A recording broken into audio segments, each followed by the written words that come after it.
नमस्कार दोस्तों, स्वागत है आप सभी का एक बार फिर से हमारे इस चैनल धार्मिक ज्ञान पर। दोस्तों, प्राचीन नियमों के अनुसार सहवास से वंश प्रति, मैत्री लाभ, साहचर्य सुख, मानसिक रूप से विपक्ष, दीर्घायु, शारीरिक और मानसिक स्वास्थ्य सुख की प्राप्ति हासिल की जा सकती है।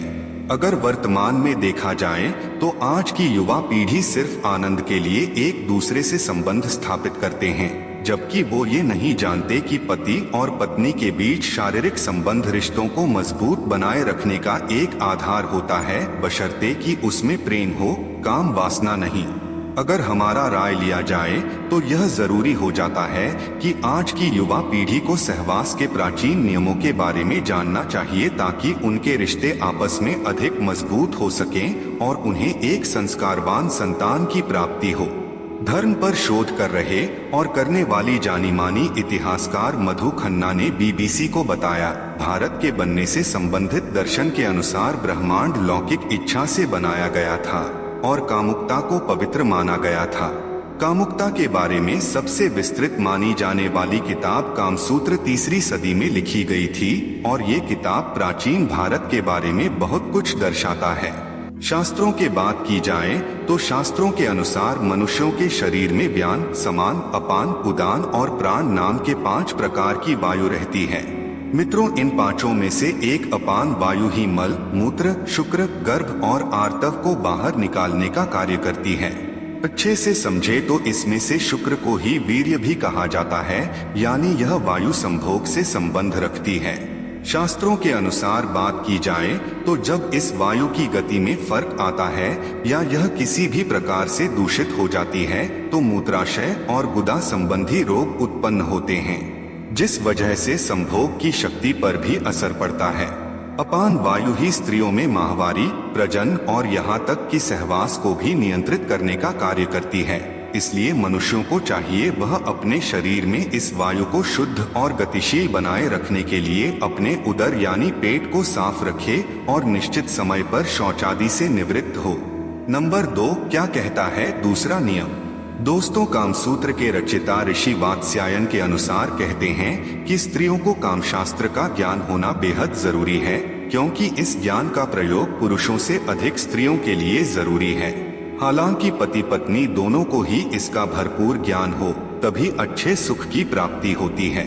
ऋषि वात्स्यायन के अनुसार स्त्री को विवाह से पहले पिता के घर में और विवाह के पश्चात पति की अनुमति से काम की शिक्षा जरूर लेनी चाहिए।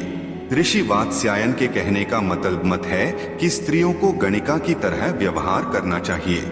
इससे दाम्पत्य जीवन में स्थिरता बनी रहती है और पति अन्य स्त्रियों की ओर आकर्षित नहीं हो पाता है तथा पत्नी के साथ उसके मधुर संबंध बने रहते हैं। इसलिए स्त्रियों को सहवास का ज्ञान होना आवश्यक है, ताकि वह काम कला में निपुण हो सके और पति को अपने प्रेम पाश में बांधकर रख सके। ऐसा करने से पति पत्नी के रिश्ते में मधुरता बनी रहती है और रिश्ते मजबूत बना रहता है।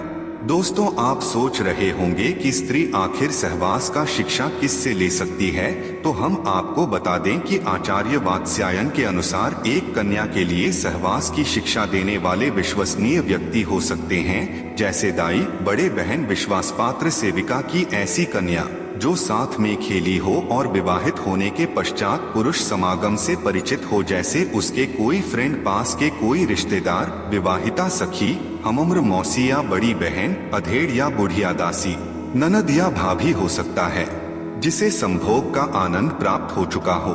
उसका स्पष्ट बोलने और मधुर बोलने वाली होना जरूरी हो, ताकि वह काम का सही ज्ञान दे सके। क्या है तीसरा नियम? हिंदू शास्त्रों के अनुसार पति पत्नी को रविवार, अमावस्या, पूर्णिमा, चतुर्थी, अष्टमी, संधिकाल, संक्रांति, श्राद्ध पक्ष, श्रावण मास, नवरात्रि और ऋतुकाल आदि में किसी भी रूप में शारीरिक संबंध स्थापित नहीं करनी चाहिए। जो स्त्री पुरुष इस नियम का पालन करते हैं, उनके घर में सुख, शांति, समृद्धि और आपसी प्रेम सहयोग बना रहता है, और जो ऐसा नहीं करते वह अपने घर में गृह कलह और धन की हानि और आकस्मिक घटनाओं को आमंत्रित करने का काम करता है। नंबर 4, चौथा नियम। दोस्तों, रात्रि का पहला प्रहर रतिक्रिया के लिए उचित समय है।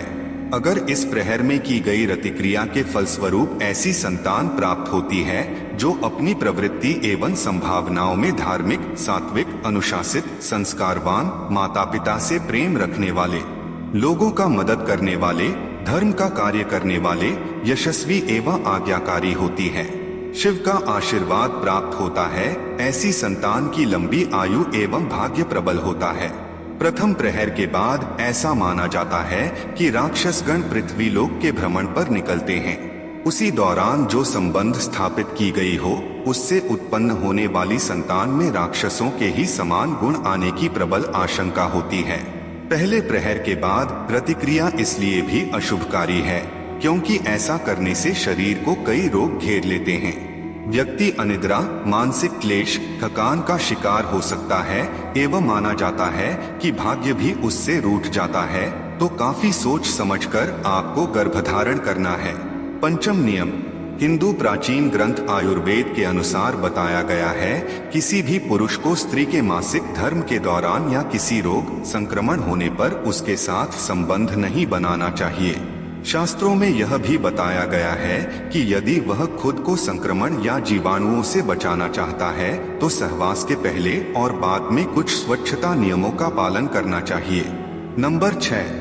इन सब के अलावा हिंदू धर्म शास्त्रों में ये भी बताया गया है कि पवित्र स्थान माने जाने वाले वृक्षों के नीचे, सार्वजनिक स्थानों, चौराहों, उद्यान, श्मशान घाट, वध स्थल, औषधालय, मंदिर, गुरु और अध्यापक के निवास स्थान में सहवास नहीं करना चाहिए।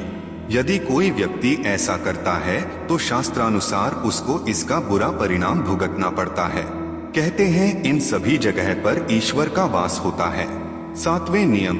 हिंदू धर्म शास्त्रों में ये भी बताया गया है कि किसी भी पुरुष को अपनी पत्नी के साथ गर्भकाल के दौरान सहवास नहीं करना चाहिए।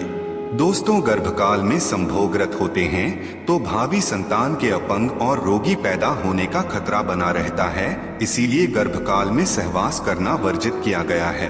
हालांकि कुछ शास्त्रों के अनुसार 2 या 3 माह तक सहवास किए जाने का उल्लेख मिलता है, लेकिन गर्भ ठहरने के बाद सहवास ना ही किया जाए तो ही उचित है।